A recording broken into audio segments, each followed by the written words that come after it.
I guess we'll talk about the Denver Nuggets today. If we have to. Change it up. We don't actually have to. We're mixing it up a little. We're going to talk about the Nuggets. What's up, everybody? Welcome into the DNVR Nuggets Podcast. Let's go. As always, by DraftKings Sportsbook, America's top-rated sportsbook app. You use promo code DNVR, and you get all those bonuses whenever you sign up. Guys, we got a good one for you today. We went to practice. We talked to the king himself, Nikola Jokic. We talked to... Who's the other guy we talked to? Christian Brown. Christian Brown. A lot of notes. That's a personal attack. Yeah. Jeez. Yeah, wow. You have a lot of notes in here, Wind, about Christian Brown. Wow, I didn't realize we were doing 3 segments on him. And then, of course, Michael Malone. Last practice, they will do shoot-around tomorrow, go over some more game plan stuff, but last practice before they take the court for Game 1 against the Phoenix Suns. We're going to break all of that down, as well as talk about each of the players and what our expectations are for each of the players. We did the overarching big themes yesterday. Today, player by player, what do they have to do to step up in this series? You get it? Do you see? It's not a time. get it. I'm using the language to frame a segment here. Over here, I got Brendan Vogt. Because ever get a leaky cup, you know what I mean? Where no matter what you do, there's just one trickle coming out, and there's just nothing you can do to fix it. That's where I'm at. So that's a tough start for me. Great story. Over here, I got Harrison trying Wind. to get a plug-in for that place across the street. Any chance you Well, get? they need better cups before I mention them by name. Thanks for the coffee, though. I appreciate it. Yeah, Wind, I introduced you. that was my introduction. All right. Then over there, I got D-Line Co., who hasn't said a word today. I'm just waiting for my opportunity, and here it is. Didn't plan anything either. Let's go. Wow, man, just going to wing it. So what do we think of the draft? Yeah, the Broncos have not drafted yet. Watching the draft last night with no connection to it, somebody described it as like watching a Zoom call. It's kind of what it is, like for a company you're not a part of. just tuning in, see what they're going over here. What's going on? Oh, cool, good job, Chiefs or whatever. Who cares? Yeah. But let's get into it because we do have a lot to preview today. Let's start with the practice notes. Harrison, where do you want to start with this? Well, I think we could just talk about the overall vibe at practice today. Another good vibe. Michael Malone called it a good practice. He said there was good energy. Guys are fired up. They're excited. And today's practice was definitely really focused on the game plan and going through scenarios about how the Suns are going to guard the Nuggets, what the Nuggets need to do on offense, and how the Nuggets are going to guard the Suns and what the Nuggets need to do on defense to kind of counter their plays. Like Denver went over all of Phoenix's plays today. They went over their tendencies. They talked about the themes to this series on offense and defense. And so this day at practice was all about just, putting in the game plan for Game 1.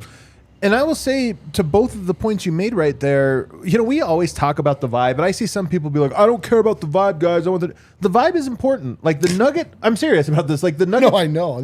Who gets mad about the vibe? Oh, people do some DNVR. They just talk about the vibes of the team or this or that. We kind of do. We do, but I'm It's a saying big part Here's of the our other thing. show. We're always right. FYI. the thing about it though is that like you can tell when a team is confident. You can tell when a team is nervous. You can tell when a team is frustrated or bored or whatever. And that's my point is, to me, the read I got was, yes, they went over all the details, but that the team is very locked in and Malone feels like the details have been absorbed. Yes. And yesterday you had that shooting competition to end practice. Really like loose, fun. Today you could tell it's tightened up a little bit. They're a little more locked in today. They're focused. Just 24 hours away from Game 1. How you would expect them to be. Jokic was even, I think, a little put off when he was asked about the mood being light. Well, he was asked, is it like good to be like a fun atmosphere at practice? And he was like, what does fun mean? He was like, this is just practice. I think he's trying to say, though, like, we're not just horsing around. Right. Like, yeah, like you guys catch the end where we are horsing around. I can't get over this idea that somehow it's annoying to people to understand the human element of sports. I know. They're like, how are the people feeling? Like, we don't care about the people. We care about the sports, man. Like, wait, what? That is the sports. Yeah. Yeah. That's amazing. But then Michael Malone was also talking about just the selfless nature of this team. And he said, look, to win a championship, you've got to get over yourself. We have to sacrifice. It's great that the 2-time MVP embodies that. But everybody that wins a championship has to sacrifice. Been one of the themes of this season. And then Malone also said, I like this. Losing players are worried about TNT. time and touches. Losing players and losing teams are worried about that. Winning teams are not. Thought he meant like coverage, like just being talked about on TV. No, it's not TNC. Time and touches. Okay. I like this also. Mike Malone said he loves when Nikola Jokic takes threes. That was a big theme of the last couple games of that Timberwolves series. Like Jokic was taking threes and making threes. A lot of them. He hit a lot of them. Seems like he's got some new confidence, some refound confidence in his jumper. And Malone just said, look, when he's taking and making those, it just makes us that much more difficult to guard. And I mean, he's right about that. It's also, he talked about the teams, sort of how many threes they were taking throughout the year. And I think Jokic not taking as many is one of the biggest reasons why the team's volume was down. Great take, Vogt. And now it's back up in the playoffs. Just an interesting theme to have tracked. I will say, I think it was last round was more of a 3-point round for Jokic. Yes. Like he needed it more because the lane I mean, was he clogged. said, I'm not going to post up a lot. And he did. And he was right. Except that one game. I do think that there is a line. I mean, look, if he shoots 50%, take 1,000,000 threes. Yeah. But I do think this is a series where probably the mid-range jumper and the shots at the rim are going to be a little more emphasized for him, or need to be. Yeah. That's always how it is when he plays big, like bigs that he has to pull Especially out of the Rudy paint. Gobert, yeah. Especially Rudy Gobert, who just flounders out in space but is dominant right against the rim. So absolutely, that was always going to be part of the game plan. I'll be really surprised if he. I mean, I'm trying to think. Like, does he shoot them against DeAndre Ayton? I mean, there is a thing of Ayton may try to play a lot of like drop, be in the paint, just don't come out there and, maybe there's an opportunity to do a lot of set threes, which I think are when he's at the top of the key and he has a chance to like really like line it up and be like, okay, I'll shoot it. I just feel like he shoots a really good percentage, and there might be an opportunity for that if Ayton is, hey, they told me to let him take that. Right. I just think the fact that he made a bunch recently helps massive. too. Oh. And then Mike Malone's final point that I've got, he was talking about the depth of the Nuggets and how that can be an advantage in this series. He goes, like, look, we got an 8-man rotation. We can go to 9 or 10 if we need to based on the matchup, based on the game. But he said Kevin Durant and Devin Booker are 1-2 in minutes played in the playoffs so far. Chris Paul is 10th.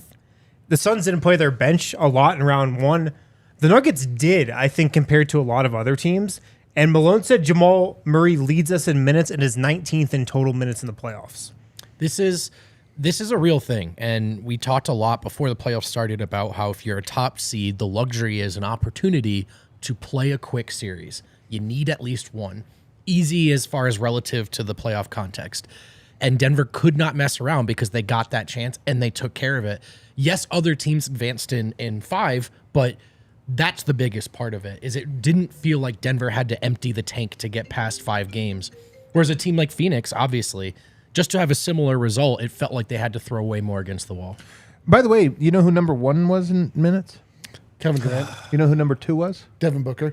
Number 12 was Chris Paul. Wynn just said all 3 of those things, one by one. I'm just going to leave the show. He listed them all off. There you go. Sorry, I got a call. We heard. Call. It's supposed Yeah, to we be heard. silenced. Turn your phone off. My phone was off and then the computer ring. No, Yeah, that's that tough. thing. that That's happens tough. when you're on the Wi-Fi. Such an unfortunate That thing. can happen. Yeah. Is that what it is when you're on Wi-Fi? I think when you're on the same. I Yeah. always wondered. You guys want to talk about my cup some more? Or? Let's get to Nikola Jokic. So the first note on Nikola Jokic, his presser, he interrupted Christian Brown and ended Christian Brown's press conference. He went, good job, CB, I think he said, and then just sat down. You must have been so conflicted at that moment. Shut up. I actually don't have any notes on what Christian Brown said. right. You can probably imagine what he said. I really don't. Like, it's pretty just standard. But one I think cool storyline this series is the Nikola Jokic DeAndre Ayton matchup, and Jokic has a lot of respect for DeAndre Ayton. He likes DeAndre Ayton. Too much? Question mark. He really likes the guy. No, I Too know. much? That's Question mark? every time they play, they like they're homies afterwards. Yeah, You're like, they have this respect for one another. dude, Do we anybody's- like it?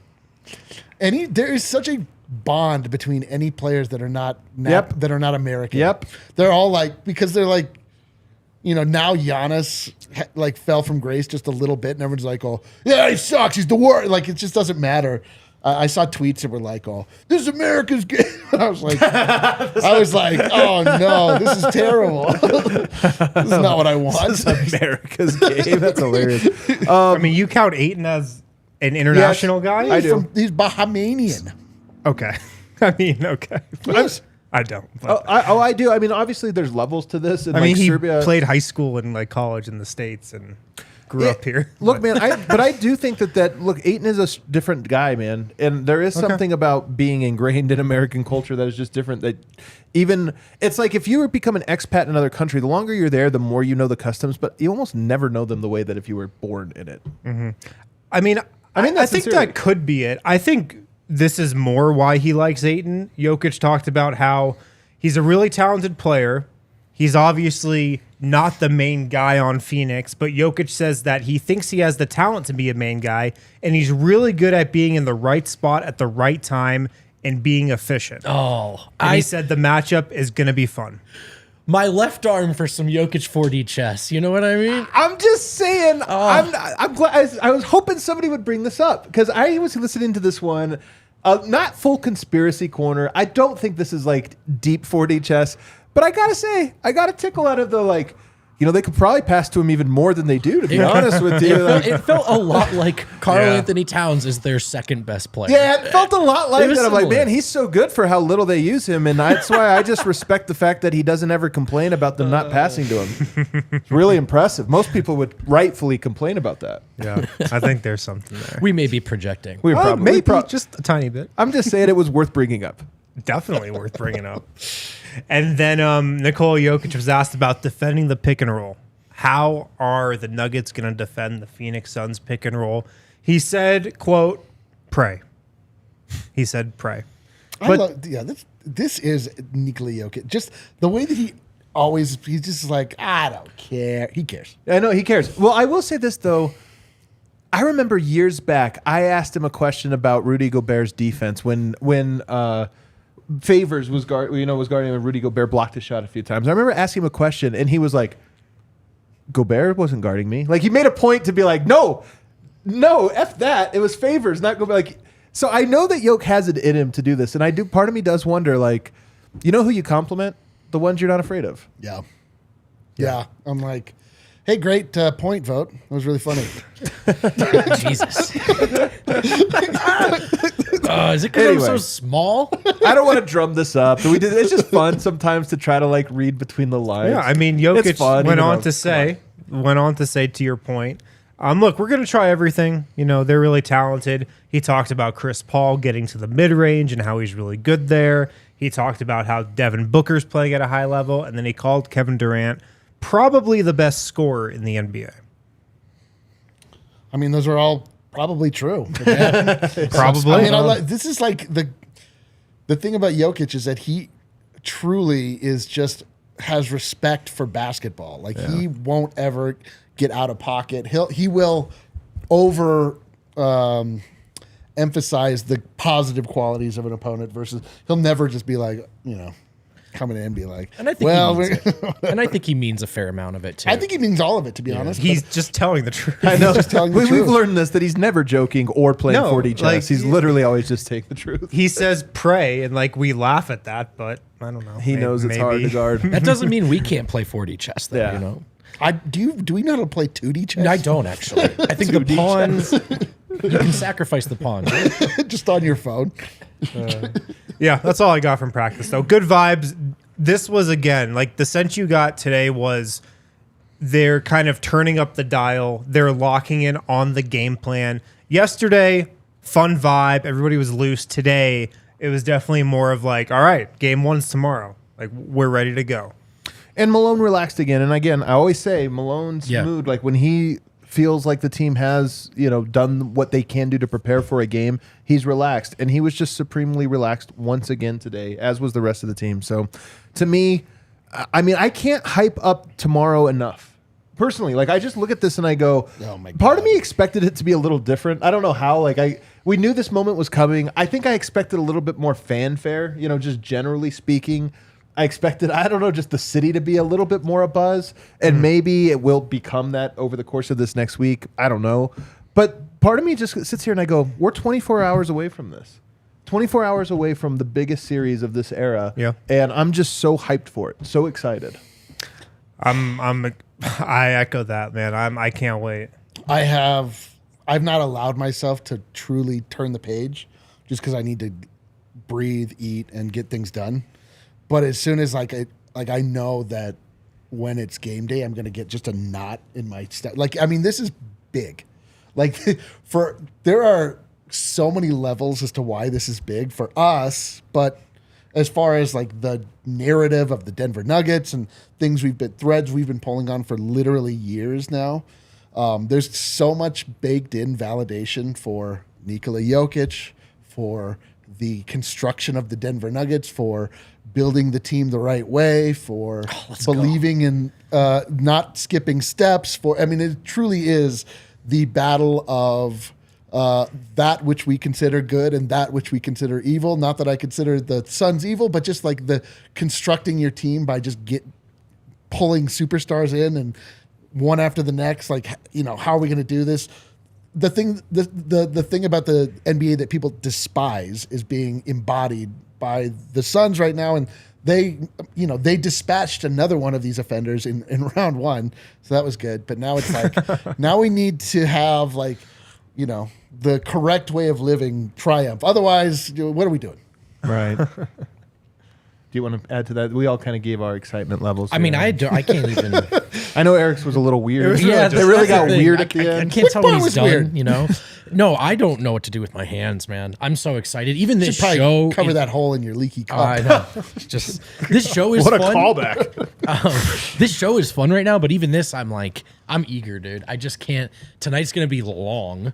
Right? It's going to be long. Tomorrow morning is going to be long. And there's nothing, this feeling that we all have isn't going to change until they tip off. I will say the team did not take it as, they have not taken the bait about, hey man, how much do you remember 2 years ago? Think about that.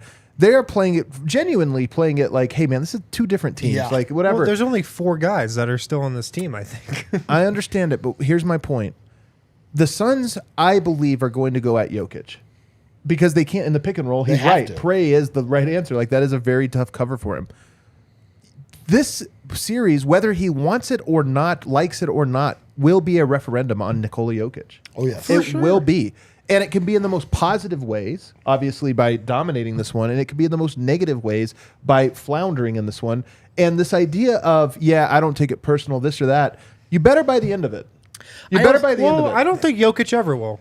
I mean, that's just him. But you know what? He's not going to care but about Harrison, any of that. You're right. But it did bother him, some of the things that were talked about. Like, I don't think he cares about the MVP, the accolades, this or that. But it did bother him the way people talked about him in the back half of this season. That's going to be so much more if they flounder in this series. I think 2 things bothered him. ESPN saying people that voted for Jokic was racist and accusing him of stat padding. I understand that, but I don't think that has anything to do with what could happen in this series. The thing is, they just don't talk about him very often, but they will. Again, this is a thing where it's like he doesn't mind the just don't talk about, or you could talk about just basketball, this or that, but that won't be it. No. People will talk about him in a different way, of course, and in a way that he won't be able to escape. And I'm not saying he should be afraid of that, but this idea of I don't take it personally, they're going to try to make him look that way. Devin Booker, people don't remember this. Devin Booker had that 50-point game at the end of last year's regular season. That was so clearly an FU to the MVP stuff. He's the MVP. I'm 4th in MVP. And he went back into the game, if you guys remember, at the end up 20 just to put more points on the board. Again, he doesn't take it personally, but it is personal, and that's my only point. It doesn't mean he has to change his approach. His approach is always, I think, well-founded to this or that. But the idea of that he can be above the conversation is just not true. I also think this is just something where that has to be a coach's message all week in this week. We're not getting out of what we do because we're so passionately linked with this team. His messaging has to be, we focus on us. It's a new group. It has nothing to do with last year. And I'm sure the players are repeating it. I also don't buy it. I promise you. I know. I think if we could give Jamal Murray truth serum, he'd be like, yeah, it's the Suns logo. Right. It's Devin Booker. I know. I saw what everyone said. Yep. Let's go.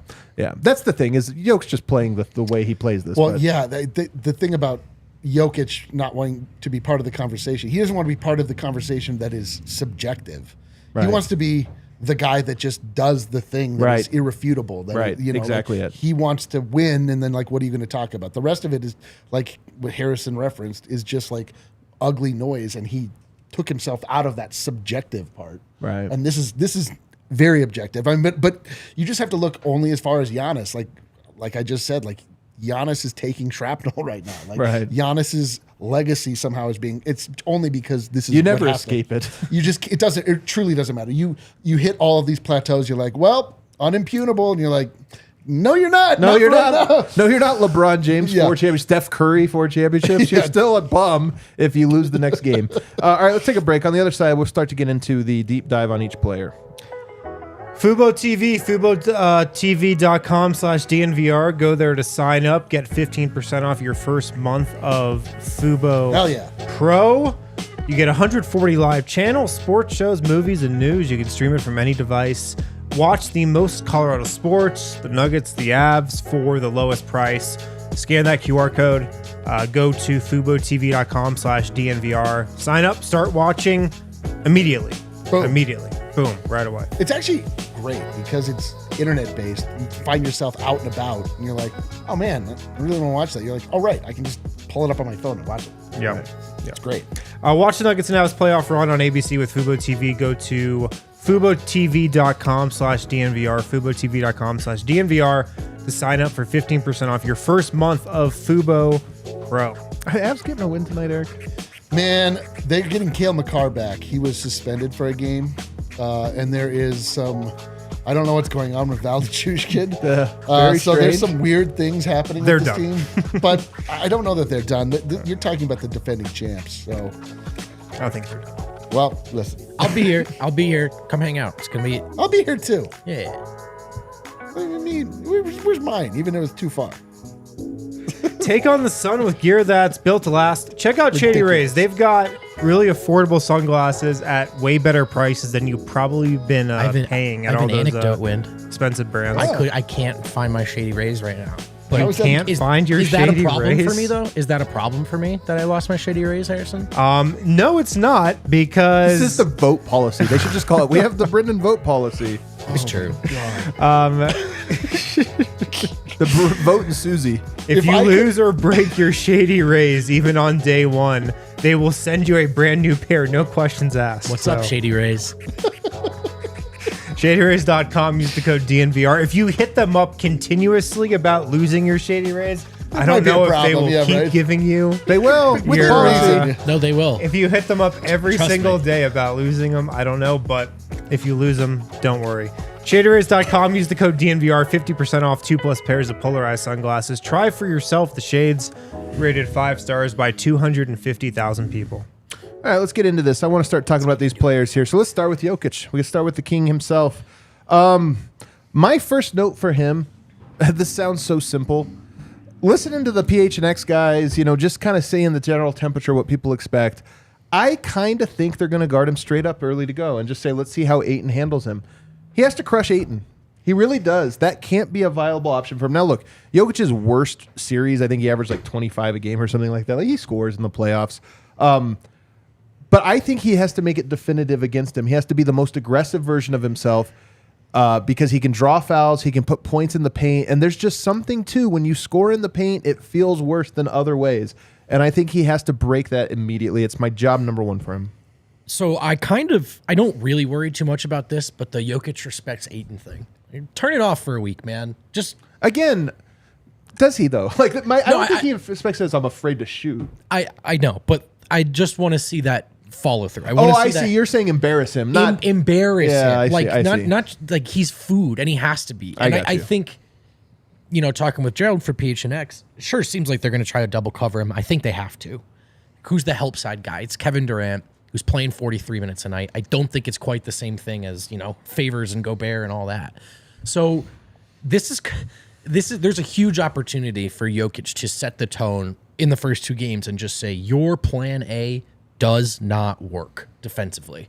And so I think he has to be merciless, man.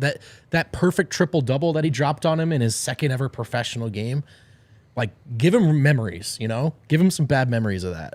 Yeah, man, I think it'd be a mistake for the Suns to double him, but we'll see. We'll see. Nikola Jokic has to clearly be the Nuggets' best player in this series. He has to dominate this entire series, I think, for the Nuggets to win. And that starts with dominating DeAndre Ayton. Like, he has to look to, like, Nikola Jokic should go into this series wanting to prove that DeAndre Ayton isn't as good as anybody thinks he is. He should look to absolutely abuse DeAndre Ayton because he can. And that should be where Denver's game plan starts, I think, every single game. Establishing Nikola Jokic in the post, getting a couple early foul calls on DeAndre Ayton, and just dominating that matchup. I mean, that is game one, I think, or that is mark number one in the Nuggets game plan this series. It should be, at least. Yeah, and it's not only what Jokic himself is able to do, but it's just once you start worrying about Jokic, then it's like, oh no, Murray's open. Oh no, MPJ's open. Oh no, Aaron Gordon is open. I agree. I mean, we'll see how much he shoots. We'll see how much he facilitates. But I mean, all roads have to run through Jokic, and I don't expect it to be any other way. Yeah, I mean, after watching that last series, you have so much confidence in just how Nikola Jokic is going to play. Yeah, I think we know he'll play this matchup the right way for sure. But the other point for me is, I think we think of this a lot as Jokic posts go at Ayton because they're not sending the double, which will be a big part of this. I do expect Denver to play out of the post a lot more in this round than they did the last one. But I actually think the number one way to beat Ayton is through pick and roll and then rolling. Here's the difference between this specific Suns team and their previous ones and really all of the teams that have guarded the Nuggets well. They don't have size on the back line. If Ayton is forced to step out just to hold Murray for 1 second, just because it's a pick and roll and he has to step up and show, even for that length of time, Jokic is getting behind the defense. You're rotating over a Kogi or Torrey Craig or Kevin Durant, giving up 100 pounds on Jokic, all of those guys. So to me, yes, he has to attack Ayton, but I think it's even more get those guys out of position and then just murder the rotations because they don't have the size, the aggregate size and length to be able to guard Jokic on the back end. Yeah, for sure. Also, along that same round lines, Jokic averaged 4.2 offensive rebounds per game in round one. That is the third most in the NBA. The other guy was Paul Reed, and I can't remember who it was, but Mitchell Robinson, I think. Guys whose only job is to roll to the rim and rebound. Jokic right behind them, well, his job was also to facilitate every other action on the entire offensive end of the floor. He is a monster offensive rebounder in the playoffs. 3.3 career average offensive rebounds. Really, that's one part of his game that he really elevates. In this game, or in this series, I think the offensive boards are food. They are so available for him, and I just think it might be on the offensive end the number one way. I don't think it's quite the number one way, but it's close in terms of how he could break the series open. Especially if KD's out on the perimeter for a lot of this too. I mean, there's only so much size down there, and I think it's a real chance where they can dominate Jokic. There's another Porter. We'll get to him in a bit, but this is one area where I think Denver needs to put a lot of emphasis. I also think there's something too, like drawing fouls. Jokic doesn't draw a lot of shooting fouls, but he draws off-ball fouls or non-shooting fouls. This is one of the best ways to draw fouls. A compromised guy. I mean, how did Aaron Gordon get it? He's undersized, so you have to get a little extra physical or out of position. You get Kevin Durant trying to box you out when he's a half step behind, and next thing you know, he's jumping over your back or getting a hand caught and this or that. So to me, he just has to. I hope in game one he has 6 or more offensive rebounds. Yeah, because to me it'd be a healthy process, and it means Denver's doing something good. One way the Nuggets can win this series is being the tougher team, the grittier team, the team that's going to scrap and get to the 50-50 balls and get to some of those offensive rebounds. The Suns, I think we might find out they're a soft team. They're not a team that wants to bang on the glass. They're not a team that wants to get on the floor and hustle for loose balls and scrap and claw, maybe except for Torrey Craig. He might be the only one, like Josh Okogie. They're role players, but you're right. You need the stars to do it. They are a team that just wants to cruise and play their way. And the Nuggets, I think, can get to them and get under their skin by just being the tougher and grittier team. And you can do a lot of that on the offensive glass. Yeah. No, I think that's absolutely if you just look at the construction, I mean, who on that team is a bruiser? There's not Torrey, Bismack Biyombo, maybe. Yeah. But he's also tiny. Yeah, I mean, maybe Ish Wainwright. I mean, everybody else is they're finesse players. Yeah, that is even DeAndre Ayton is a mid-range jump shooter. Yep. He's finesse, man. I mean, honestly, Ayton is a weird player and a frustrating player in that his energy really waxes and wanes, and his toughness waxes and wanes. When you're playing with Chris Paul, that can naturally happen to you. That. But natural You got to put them on their heels. Natural I way will of it say the going. Suns were a -7 in the first round, a 5-game series, -7 when Ayton was not on the court. That's another one where I just think the one thing I do wonder about Jokic's scoring, because I think he can really destroy Ayton. Does he go for finesse or does he go to draw fouls? Because I think that Jokic in seasons past, the Portland series is the best example of this, has taken worse shots with the mind frame of, yeah, but I'm going to the rim every time. Like, I know I could probably shoot this one and be better or jump hook this one, but instead I'm going at the rim and I'll get my shot blocked 2 times more and I'll miss a couple more shots than I typically would, but it's worth it. And I wonder if he comes out that way. I'm curious. But get Ayton in foul trouble, I just think they're screwed. And then lastly, I have guard the pick and roll better than last time. Again, I don't. I mean, this is a no-brainer here, but Jokic, I think, was exhausted. I mean, my theory, he was exhausted last year, guarded every pick and roll, facilitated every play. I would love to think that he doesn't have to give quite the same output, but at the end of the day, he personally just has to be better defensively than he was the last time. And I know there's other pieces behind him now, and there's other contexts. Yeah. He's got to be better. Yeah, and I think one variable at play here is that Nikola Jokic right now should be fresher and just have more energy and more in the tank than he's had in these last 2 playoff series. You know, everything post-bubble, because Jamal Murray, Michael Porter Jr. have been healthy this entire season for the most part. They're deeper. They have more guys to rely upon. Nikola Jokic did not have to do nearly as much heavy lifting in the regular season just from a scoring aspect that he had to do the last 2 years. He should be fresher and just be more energized and just, like I said, have more in the tank now than he's had these last 2 playoff runs. The craziest thing about Nikola Jokic is it truly... And they just beat the Timberwolves in 5 games. Sorry. Yeah, but it truly doesn't matter how much he has in the tank. Like, he's effective if he plays literally 60 minutes in a game. If he it's Defensively, I don't think that's true. Well, just in general, the guy you don't see him wear down like you see other players wear down.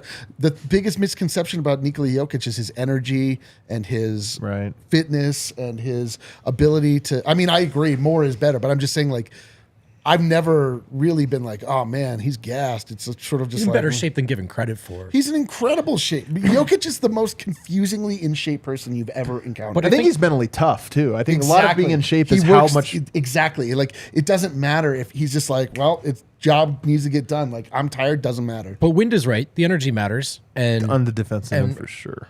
And offensively too, man. In that Sun series, not only was he double teamed every time, he had spent an entire season just going into the post, banging his head against a wall, fighting against futility every night. He was absolutely gassed. He really was. I think it really matters. Your question of Malone was good today. I think it kind of caught Malone off guard, but so crazy to me that it caught him off guard. I know. I thought he'd have an answer like ready to go. They don't think about the stuff we think about. I was trying to set him up for that one. But again, it's not just that, he missed this game or he didn't play as many minutes. It's just, what does it look like when he's on the floor? He has not had to lift mountains. And he rested way more at the end of this regular season than he ever has. He was more willing to sit out games and listen to the training staff this season way more than in years past. All right, that's Yoke. Let's take a break. On the other side, let's get to Jamal Murray. We're also going to do Aaron Gordon, Michael Porter, KCP, and the bench as a whole. Oh, my God. We got a lot to get to in the next Can I get side. some water? Jesus. Volo Sports, guys. Volo is the largest sports social company in the U.S. We are in a bowling league. We bowl Monday nights. Our bowling team, just some incredible talent on that team, man. We bowled. There were 6 of us. Vogt was one of them. One person broke 100. One. It was not me. Out. Wow, you guys really took a step back from week 1 when I was there. Not me. I bowled over 100. I was the only one who could goddamn do it. I'm just there for the Coors Light. If you don't have a team, if you're not in a league, don't worry. You can still sign up as a free agent. It can be a little mid-season acquisition. With the Volo Pass, it's a monthly membership program that gives unlimited access to sports events and social activities every single night, unlimited pickups and drop-ins and tournaments, $20 a month, minimum 3-month membership, or $200 per year. There's also a beta version going on right now, only $10 a month for the first 3 months. You can get a Volo Pass and start playing in leagues today. Make sure to use code DNVR10 for $10 off at www.volosports.com. volosports.com/Denver, volosports.com/Denver. It's so fun, by the way. It's like good to have things to do and to look forward to, and to like, especially if you're new to the city, which many people are. This is a perfect way to meet. Yeah, that's a good point. That's how I met a lot of non-DNVR people. Yeah, it's truly great, and there's lots of people in the DNVR universe that are there playing. Yeah, not Ray, just us. Ray but like, is there, King of just the like Chat. bowling 250s. Ray is disgustingly good, and it's so good. It's an affront to the Dude, Volo he has League. like a beautiful bowling stroke. It's like it's beautiful. a thing of beauty, man. I'm trying to figure out what about Ray is not beautiful. Illegal Pete's. Look, are you hosting a grad party? Do you need food for your grad party? Check yeah. out We just Illegal went. Pete's. Oh, you guys did just We go, went to man. get some pizza. Yours is Guess upstairs. who Oh, was you there? got mine? I got yours. It's Oh, right man. upstairs, My dude. man. Buddies. What do you go Bunch for? of buddies there, dude. Burritos? I must have missed the Buddies? call. You were working on something. Oh, they came back and ate it here, but They also Eric didn't the invite victim you. is the funniest. unbelievable. Oh, man. We have a location right down the street, right on Colfax. But if you are catering a grad party, check out the Illegal Pete's catering options. Catering.illegalpete's.com. Catering.illegalpete's.com. This episode of the DNVR Nuggets podcast brought to you by Illegal Pete's. Illegal Pete's is your go-to spot for burritos, buddies, and beer. And the official collaboration T-shirt playoff. Oh, it's in, baby. It's in. Oh, we It should have had is- one on the set. Yeah, we should have grabbed one. It's in. It's beautiful. It's we hooked up with Illegal Pete's to make this. It's, Oh, To make man, the it shirt. Was, it was such a It's good specifically. hookup. it is a. It is a. It's one of my all-time favorite hookups. The that we've working ever had. relationships. It is a. Yeah, one of my it's, favorite it's a cultural stir. Cultural stir. All right, let's keep going, guys. We got Jamal Murray to talk about. I put down here, he scores more against the Phoenix Suns than any team in his career. I think that's kind of been talked about before. Everybody's kind of keyed in on that. He personally gets here. It's simple and redundant. He has to score. He has to be like, I don't want to put a number on it because the game will take a texture and he'll have to fit into that texture. But I'd be surprised if they won the series without him scoring 25 or more a game. I mean, what did he average last series? 26? I'll have to check it up. I'll look it up while you're talking. So I think he averaged 26 points per game last series in the playoffs. Did you know that's actually more than he averaged in the bubble? 27. For that entire playoff run? 27 in round. Well, one. what's weird about the playoff run? Well, yeah, what's weird about the bubble year is that he averaged 31.5 in the first round, but just 22.6. Right. I mean, this is the thing about Murray is the off games were still off. Right. So I think if he has a repeat performance from round one, Nuggets are in good shape. 25, 4, and 7.5. By the way, Devin Booker in the first round, 37. Basically, same rebounds, assists as Murray, same efficiency, but 37 points. The only thing I would say is just Murray's, was it game 3 or 4 that he was so bad? It's the one they lost, right? Game 4. I think his nadir can't be that low. Man, Right. great take. Hell yeah. It's got to be a little Nadir. better. Hell yeah. Also, dude. though, having his said word? that, Yes. also though, having said that, there's something weird about you would rather play the Wolves than the Suns in terms of an easy win any day of the week. Any day of the week. Yet you look at Denver's 2 best players individually. Is this a worse matchup for them? No, right? Like Jamal was hounded by the exact type of defender in round 1 that you would want to put on Jamal. Yeah. I think Phoenix probably has to start a Kogi to do that. I don't know if it's the same thing. I wonder what work Denver can do to get him free. But I think in some ways, offensively, this should be a less taxing series for Jamal than round 1. Yeah. It's weird that his average is actually 24.7 in the playoffs, and he's had 3 above 25 and 3 below. Because 25 is kind of a low bar for a star player, but yet it's I actually mean, not on average. the Nuggets, I don't think. Yeah, you're right. Yeah. More equal. The team. matchup that Phoenix is going to have on Jamal is fascinating. Like, that's a real storyline because you're right, Vogt. Nickeil Alexander-Walker had the length, and I think length is something that can give Jamal Murray problems. Josh Okogie presents a little bit different of a problem. He's like stronger and like a more physical defender.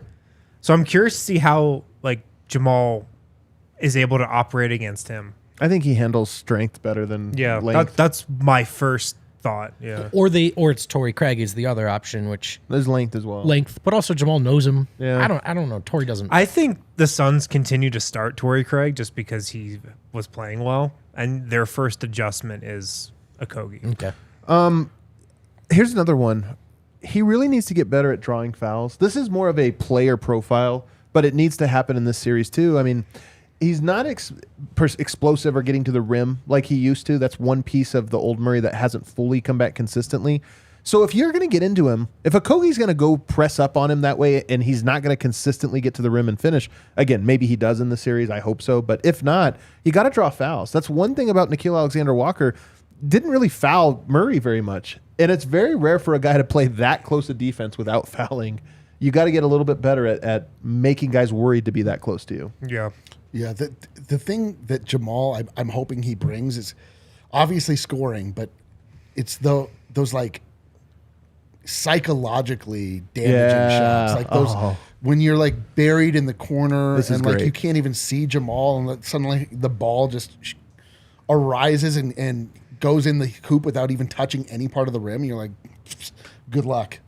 Like if Jamal starts hitting like that, it's like, all right, cool. Like I know that you guys have equally talented offensive players, but if Jamal is doing that, and then we also have Jokic going, and then we're not even talking about Mike, it's like there's something inevitable about when Jamal Murray gets hot, that it just, having been on the other side of it, when you play like a Steph Curry or something, or a Dame Lillard, and you're like, what are you supposed to do? And he just is hitting shots that is just, I don't know, it just puts the defense on their heels, and it feels like impossible. So I'm hoping we got a little of that in round one. We got a lot of that in the bubble. Like that's what I'm hoping for. Like I don't have a number that I hope that he scores. I just want him to do that thing that you just feel is you can't stop.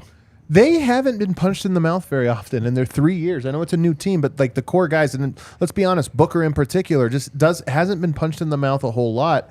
And as great of a player as he is, I would love for Murray to be punching him in the mouth. I would love for Murray to literally punch him in the mouth. I'd love for Murray to be doing what he did to Dylan Brooks, which is scream in his ear. Yeah, that's it. Like That's that kind of stuff, because I think Murray has a million examples in his career of when the stakes are the highest and two guys are talking shit to each other, he becomes the best version of himself. I don't know that about Booker. Maybe it's true, but I definitely haven't seen it to the degree that Murray has. Raised the stakes, make that. I don't want to make it a one-on-one thing. I do think he can get too caught up in it. After game 5 with the media availabilities, everyone sort of had their certain idea of how the game went. And then only Jamal said, I think it changed for us when they started talking. No one else brought that up. But one guy said something to Jamal, and he was like, "Oh, it's that time." And he has that in him. You know, he's cut from that Jimmy Butler cloth. Not saying he's Jimmy. I think, that's a big question I have. Is Booker? I know Booker is as talented and smooth as any guard in the league right now. But if it's at altitude and it's a 12-2 run and Murray's screaming in his face, how does he respond? That's a good question. And then lastly, I think he needs to attack Chris Paul. And I don't think Denver needs to be in the, like, we're constantly hunting Chris Paul. But I do think they need to hunt him a little bit. Yes, they do. Chris Paul cannot get away with guarding somebody else. He can't get away with guarding KCP where he's, well, I didn't stop him, but at least I got to sit here for 20 seconds and rest. You got to find him. Other teams do such a good job of finding Denver's weak defenders and putting him in. Make Chris Paul guard, because I still think there is a world in which KD has a good series, Booker has a good series, and Denver still wins. Yes. I don't think there's a world where those two and Chris Paul have a good series and Denver wins. I agree. I think Chris Paul's the pivot point in the series. Like, if he is able to operate in the pick and roll and get to the elbow like he did against the Nuggets 2 years ago, Terrible. Denver's probably done. You know, if he's able to be as effective as he was in that series. Now, he hasn't been effective like that many times over the last couple of years, but I mean, it's Chris Paul. Like, he could rise to the moment, absolutely. This is two slow teams that don't necessarily foul a lot. There is a world in which this series is easy for both teams. I don't think it can be that for Chris Paul. If you let it be easy, he has his legs in the fourth quarter, and then that pick and roll becomes really scary because it's a three-headed monster. If he's worn down at the end, I do think there's just things you can do where it's like tired 38-year-old Chris Paul on his 44th minute of the game. Is he going to hit that elbow jumper 4 out of 4 like he did last time? Again, wear him out. If he's rested, I actually think he will. He's a good player. Here's what Chris Paul just did in the first round. He shot only 41% from the field. Well, he had 2 monster games. Like, he was like pretty ineffective for a lot of it. Monster fourth quarter. I should say monster fourth. But he got to the point where it's like, oh, he's still there. That's, I mean, and I think that's how he'll operate in this Nuggets series. I agree. Like, he will try to stay out of foul trouble, keep his energy until the fourth quarter, and then I think we're going to see what we saw 2 years ago. But if that's why he's going to be Don't tired. let him off the hook, Yeah. right? Don't let him off the hook. And so what work are you doing between opening tip and the fourth quarter to make sure that Chris doesn't have his legs? Because that's a real possibility. And I think that's the route. And again, can't be stressed enough. I love the fella, but he was guarding Facundo Campazzo last time these two teams played. Can it be different? I don't love the fella. Can it be Jamal for stretches too? And can Denver force that switch? All right, They let's- don't hunt. Let's get to Aaron Gordon. We got to be a little quicker here. I mean, number one, he has to make an impact on KD. I don't think he's going to be a great matchup, but he can't be a horrible one. I think when they played that second time, KD was like 8 for 8 against Aaron Gordon or something ridiculous. It can't be that. I don't have that high of expectations for him to be like the KD stopper, but just make an impact, make plays here or there that tilt the scales in your favor. Just don't foul. Don't foul. Aaron Gordon Yeah. can't get into foul trouble this series. He can't get into foul trouble like he got into foul trouble against Minnesota. He can't. He's got to stay on the floor. And then score in the paint. That's probably a lot of offensive rebounding, but it's also just a lot of drop-offs, duck-ins, those things. If KD is the guy being the help side player, pin him. Every time he takes a foot in the paint, pin him. So you have rebound or duck in position and then go up and dunk through him. So he's got to be a paint monster in this series because there's no real solve for them without taking away some of their offense. They'll have to go to more defensive-minded lineups, which helps Denver. Yeah, man, and just be strong, be physical. This series is going to be so exhausting for Kevin Durant. He just has to play so much. He has to shoot so much. So it's the same thing about not letting him off the hook. Yes, you don't want to foul. You want to be smart. But every free throw, box out, be a paint monster. Go through his chest. Just make the whole operation exhausting. And I think, that kind of line of thinking for me is almost Denver's best bet to guarding this team is just kind of how hard are they going to have to work to keep up with you? Is he going to have clutch free throws in this series? Is he going to be in position to have to make free Kevin throws? Durant? No. Aaron Gordon. Oh, Aaron Gordon. I mean, probably. Like there, that's somebody that you look to foul if things are close, and he'll more than likely be on the court at the end of the games. I mean, and I foresee this series like being like both teams can kind of score at will. So I don't think that it's unreasonable at all to expect it to come down to the end. And yes, Gordon, I'm sure, will be called upon in at least one game to make big free throws, which he did with no problem last series, no issue. So why are we talking about old stuff? Michael Porter Jr., number one for me. I might be a little bit of a surprise. I think number one is also the offensive rebounds. Totally. People are going to say shooting. That's there. He kind of does that pretty consistently. I'd be shocked if he had a horrible shooting series, knock on wood. You never know. But to me, he can make an impact more than anything on the offensive boards because that's where they're so vulnerable and that's where they can be it just kills. You have to start adjusting and throwing out different lineups that are less than on offense just because it's like we're getting killed on the boards. We can't keep doing this. My biggest thing for Michael Porter is on the defensive end. Yeah. I mean, I think this is a series where the Suns look to target him in pick and roll continuously. We didn't talk a lot about the Timberwolves targeting Michael Porter because I think they tried it at times, and MPJ, I think, did a good job. But the Suns are a different animal. They have a different level of they have more creators. They have more guys who can hurt you in one-on-one situations. If I'm Phoenix, like, I am trying to get Michael Porter, like, 2 quick fouls on him in the first quarter, switching him in the pick and roll. Yeah. So this is going to be a massive, massive series for Michael Porter defensively, I think. Yeah. I mean, something they pulled on last time. Last time they matched up, Michael Porter was not who he is now. He was a lot more encumbered by his back, I think, and his injury. Like he wasn't moving as well. His athleticism hadn't returned, and he was an absolute liability. But that's not the case anymore. Porter has 1 quarter of defense that sticks out in my mind more than any this regular season, and it was Phoenix, and it was the fourth quarter, and it was Chris Paul hunting him out. Maybe Porter's best area defensively is the mid-range. Those guys that like to snake to their mid-range and fall away. He's figured out how to use his length. He has a strategy on how he guards that pick and roll and keeps himself in position to contest late with his length, that margin for error other defenders don't have. Again, he's 6'11". He did a really good job. Now, the playoffs are a different animal, but is Chris and our Mike different enough players from where we were 3 years ago that that's not an option, or at least doesn't bear as much fruit as it used to? That's something I've got my eye on. There's a chance Porter is better suited for this than he used to be. I agree with you on the offensive rebounding. It's probably going to be Devin Booker. Wants to get out and run, not big enough. I think Porter is a guy who should crash the offensive glass. And read it well. I mean, honestly, part of crashing the boards is knowing when not to, but he needs to be aggressive while still reading, like, am I going to give up a 2-on-1 with Devin Booker and KD going the other way where it's almost certainly a three-pointer? You got to be smart about that. The defense will be interesting. I do want to see if they target him. I will say the PH and Hex guys don't have a ton of respect for Michael Porter. And part of me wants to me, Mikal Bridges guarded him better than anyone else in the entire NBA. Mikal Bridges made Porter look like a scrub, so I kind of get why PHNX is so low on him.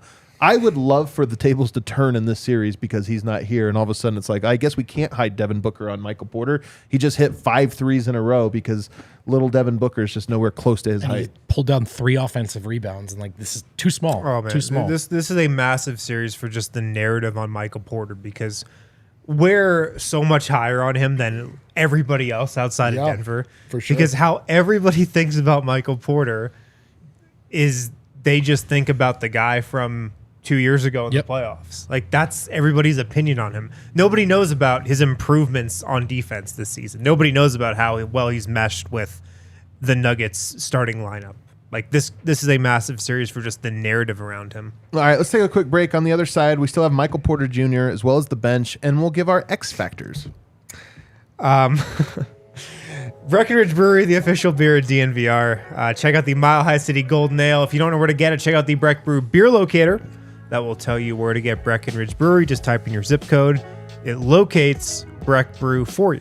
Does the job for you. Hell yeah. Hell yeah. If you're local, check out the DNVR Bar. We've got tons of Breck Brew on tap. Mile High City Golden Ale, the perfect beer to drink when you're watching a Nuggets win.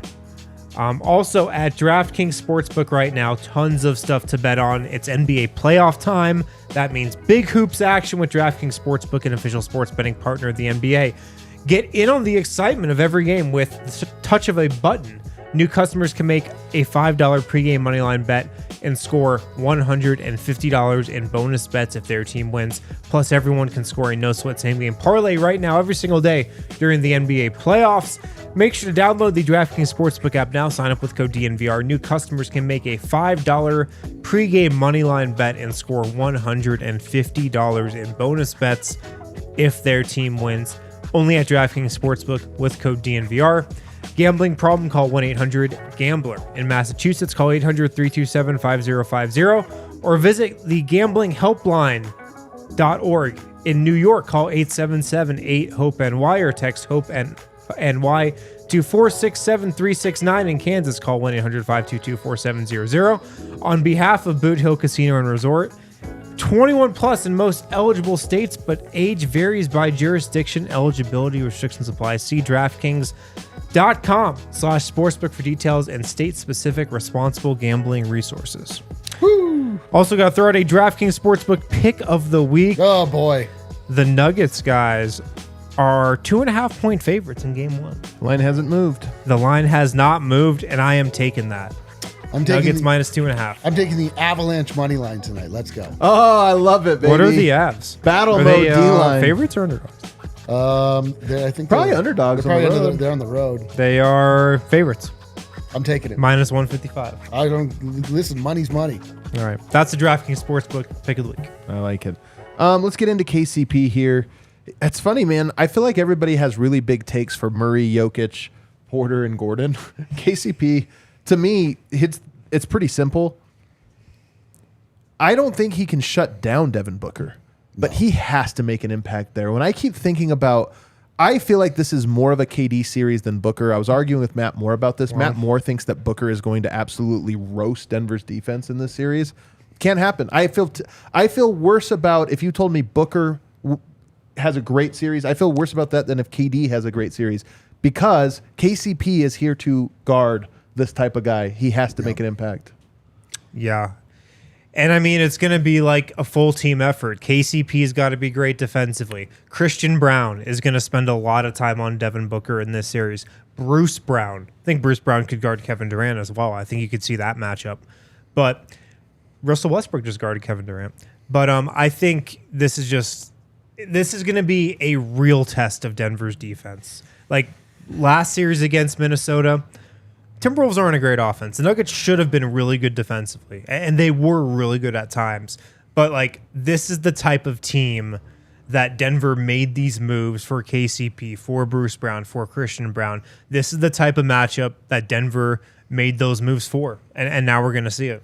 Yeah, and if they do put a Kogi or Torrey Craig or one of their defenders on Jamal Murray, it's likely that Chris Paul then ends up checking KCP, which he should be able to take advantage of that. Like we should see him getting opportunities to shoot those 3-pointers that he's been so good at all year. And, there's a chance that he can really punish the Phoenix Suns if he does what he's supposed to do. But I agree. I mean, like defensively is like where you look at KCP's ultimate impact for this team. But I don't think it goes without mention that his offense could be really integral as well. I mean, it has to shots. be. He maybe has the toughest two-way job, to be honest with you, because he does need to make his shots. He's got to shoot better than he shot last series. And tighten it up a little bit. Just some of the finishing around the rim. When he put the ball on the floor at times, it wasn't great. Now, his role is what it is, but I think KCP has been such a perfect role player all year that it's okay now in the playoffs to sort of ask for such a high bar. I thought it was a little loose from him in round one. Just tighten the whole operation up.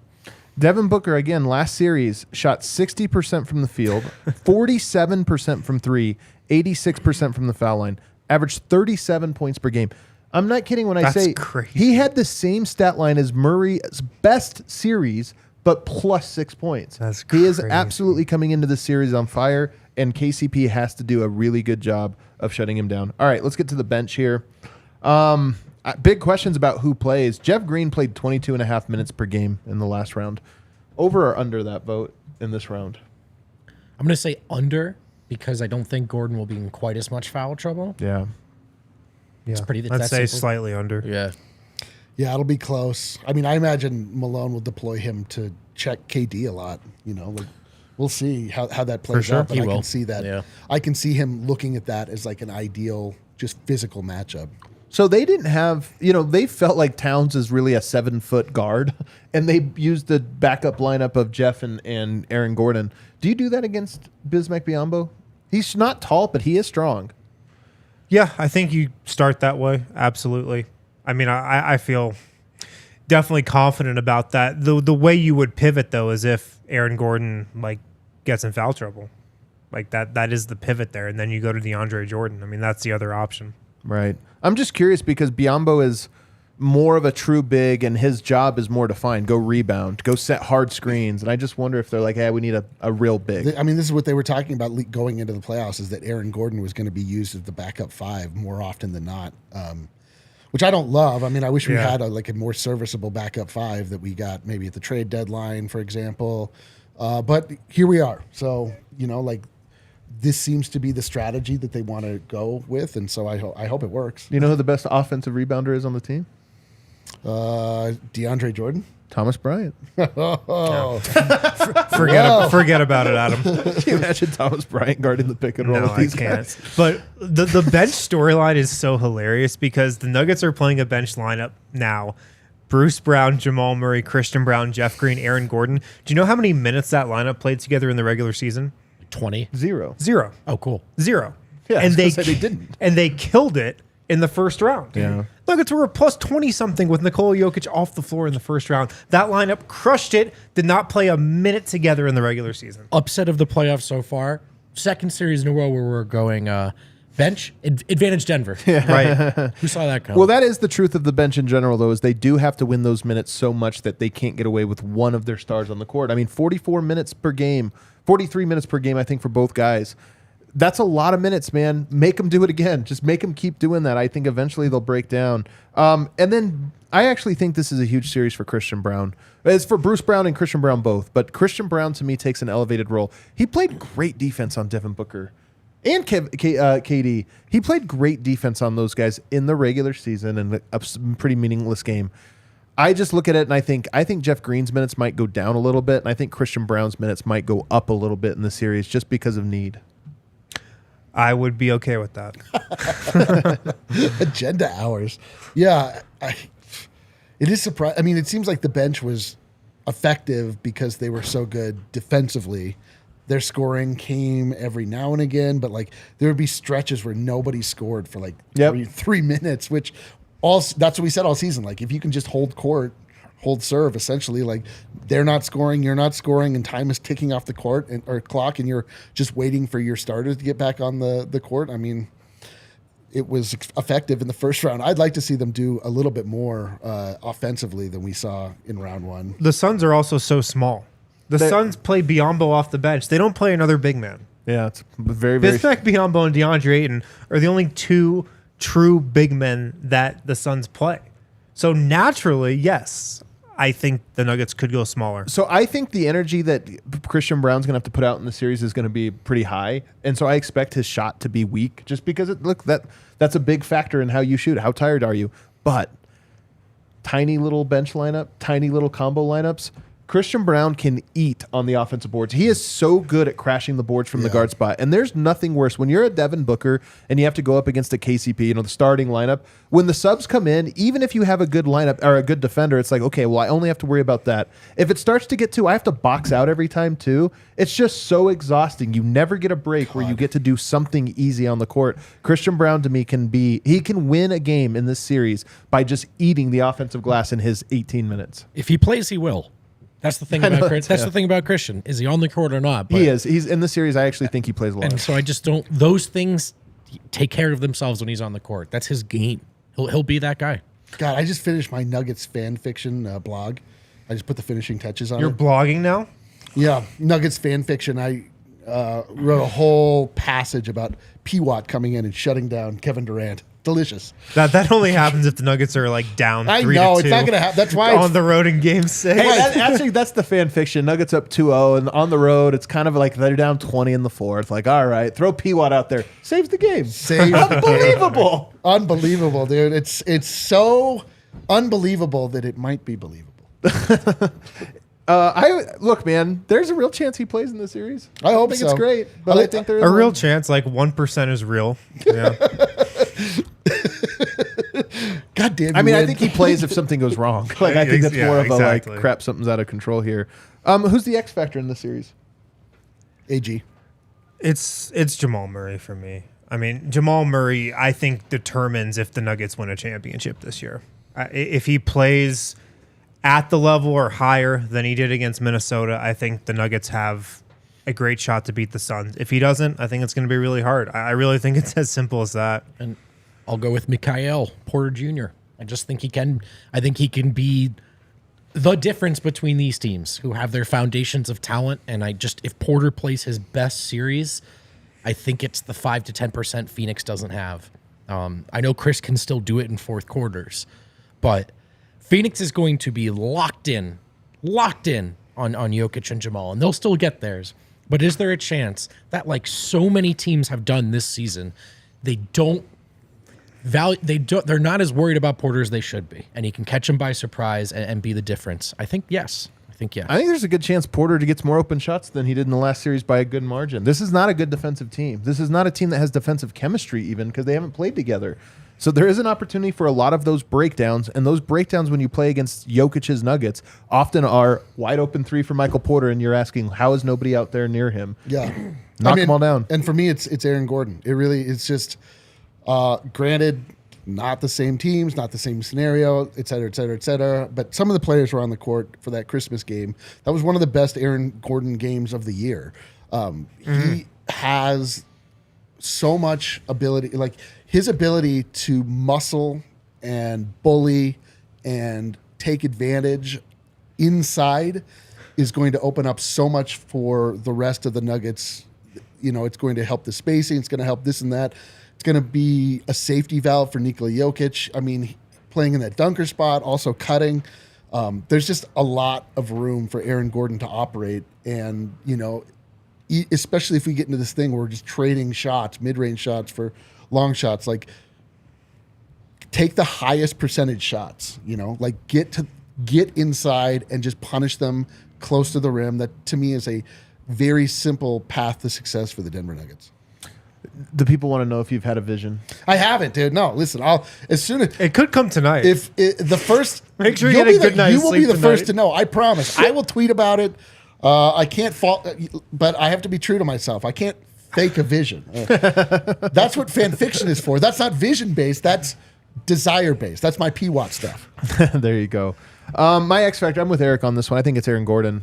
This can be a monster series from him. We never think of his points being up there, and I still don't think he's a guy that you're going to give the ball to.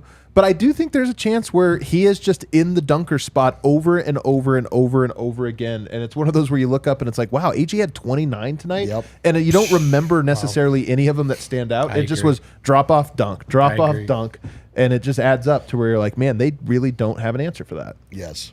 And I Which think they it's don't. huge. Which they don't have an answer for it. Big AG series. I think for me both coming of up. these teams have weapons the other team does not have an answer for, man. So I'm really curious to see what little things that we've talked about throughout the year, identity, cohesion, home court. I'm really curious if they're going to be the difference. Both of these teams are talented. Both of these teams are flawed. Neither of these teams can guard each other. How contentious do you think the series will be? Pretty fairly. I think fairly. I think it's going to be fairly. a hostile crowd because there's enough Suns. Like we're close to Arizona. In fact, we touch corners.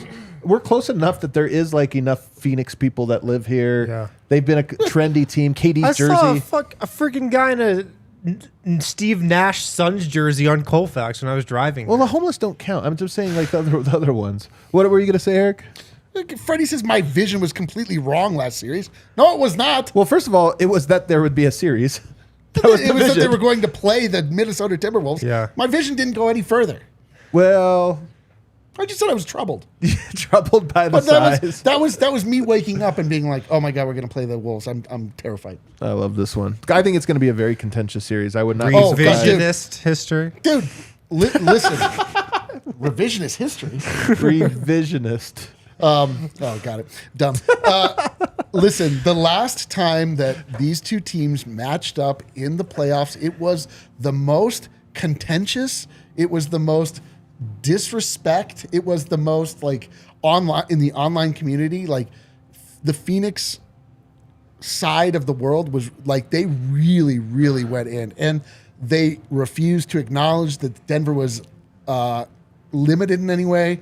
They made an action figure. They made a whole thing. It's like That guy's made a lot of money off of this, man. He really did a good they job. made like a An whole action thing. figure? And Yeah, he had a little action yes, figure. and the Denver fans were, in their worst possible state, were like, we don't have anybody, but okay. And then we just got continually clowned about it. There's no way anybody guy's online- showing up. That There's- guy's showing up. There's That no guy way with that anyone bad online has haircut forgotten got about any of punched by this. him. Can I say the Denver media, don't interview that guy when he's around. Just don't interview him. You Don't don't talk have to. It's like LeVar Ball after a while. It's like, we don't have to always do this, and then he does the bit. The same thing here, man. Don't interview him. You don't need it. I mean, I would be happy personally, like as an older person now, I've matured. You're so I've much more grown. mature than you were. I You're my prefer most the mature I friend. prefer the last series we just had with the Minnesota Timberwolves. Like Midwest- Minnesota nice. people were so nice. they were so nice until the end. They were like, "Oh, yeah, Jokic wasn't that good," or whatever. And you're like, "Okay, just get out of here, beat it." But They're all Carl Anthony Towns. yeah, Like they basically. just don't exactly understand what's but happening. I don't really want it. Like it's too. I feel like I'm winning the matchup right now. You're down 4-3-1, man. You're getting killed. What do you mean? Yeah. So we'll see what happens. But I think it's gonna be rotten and terrible online. I do think so. And on the court. Are you built for that? I am built for it. Yeah. I am built for this. I just, this is a side of myself that I've had to lock away. But, when called upon, who can say what happens? All right, everybody. That does it for today's Super show. chats. Oh, we Super do have chats. super chats. Drippington, thanks for the content consistency. I wrote some fanfic, Nugs and 5, LFG. Nugs and 5, LFG. That something about that account doesn't quite match up. Danny K, if Nuggets win, it's because Jamal is playoff Murray. It's not. It's because Jamal was trying to be playoff Murray. I like that. I It's because he see. was trying to be playoff Therefore, Murray. Nuggets in 5. I like that's it. correct. I think it is too. Cadell Not Nuggets Nixon, five. how many minutes do you think CB will have on Booker, and who is taking the KD assignment? Aaron Gordon, probably. Aaron Gordon, Jeff Green, KD assignment. I think a lot of minutes, man, to be honest with you. I just think Christian's a really good matchup for Devin Booker and just needs to battle his ass off. Reynaldo Chavaria. I think there is something Kobe-ish about Jamal that makes me confident in the Nugs. I am hoping he is a Nugget for life that has a Kobe-esque legacy. Not all of it. I think I've long said I think Murray is one of the top Kobe-like players because people think of him as a guard, Steph Curry, Murray. Yeah. He is much more of a footwork type player. The Maple Mamba. The Maple Mamba, man. Again, from Reynaldo. Also, I'm sitting near Suns bench at tomorrow's game. Any tips to berate Ayton and get in his head would be Funny you appreciated. asked, Said, Ronaldo. we gave the Check yesterday's playlist. show. Check No, I'm yesterday's telling show. you, in case he's not trolling, yes, you need to bring up the fact that Nuggets players seem to respect him more than his own teammates. Why is that? Just be polite about it. And then, Maybe yeah. just pass him a note. Hey, Real- why real did they cost a long-winded lot of money? No, heckling. it's really not. It's not long-winded. You just start. They hear these things. They hear them. Boo! You suck. Like they don't. Just be That's like background They noise. didn't want you. Clap, I think clap, Chris clap, Paul clap. hates you as a great. Chris is an asshole. Chris Paul hates you. It's like, yeah, I was talking to Chris the other day. He said he actually hates DeAndre. Just ask Ayton. Why do they always blame you every time things go bad? You Just say seem like that. you're playing well to me. All right, I love Rockabot- video games as well. Rockabot, Bruce Brown is the X factor. Run CP3 off the court, guarding Booker drives, maybe playing D on KD like Westbrook. Is every Nugget being good the key? Oh, yes. Yeah. That wouldn't hurt. Man, he solved it, or she, he or she. You know, super chat. Would the Suns put CP3 on MPJ, and Torrey Craig on Jamal Murray? Maybe. Yeah, I don't think that. I mean, it's I funny. think. No, sorry. I was just gonna say, it's funny when you look at these. You're like, he's on him. He's on him. Yeah. But like when the game happens, it's like everything's swirling around, people running around. Like that will definitely happen. Those matchups will definitely happen. Yeah. Is that it? All righty, there we go. Everybody, hit that like button for us on the way out. We're going to be Tomorrow, back baby. tomorrow, 6 o'clock with the pregame show. And I'm telling you guys, I just felt it. Come down to the bar. Come down to the bar. It's Saturday night. You're going to want to be down here anyway. We got happy hours pricing for the entire game. So it's actually the best and cheapest time to come to the DNVR bar is for a watch party. You're going to have a great time, and it's going to be packed here with Nuggets fans. You're going to love it. We'll see you guys then.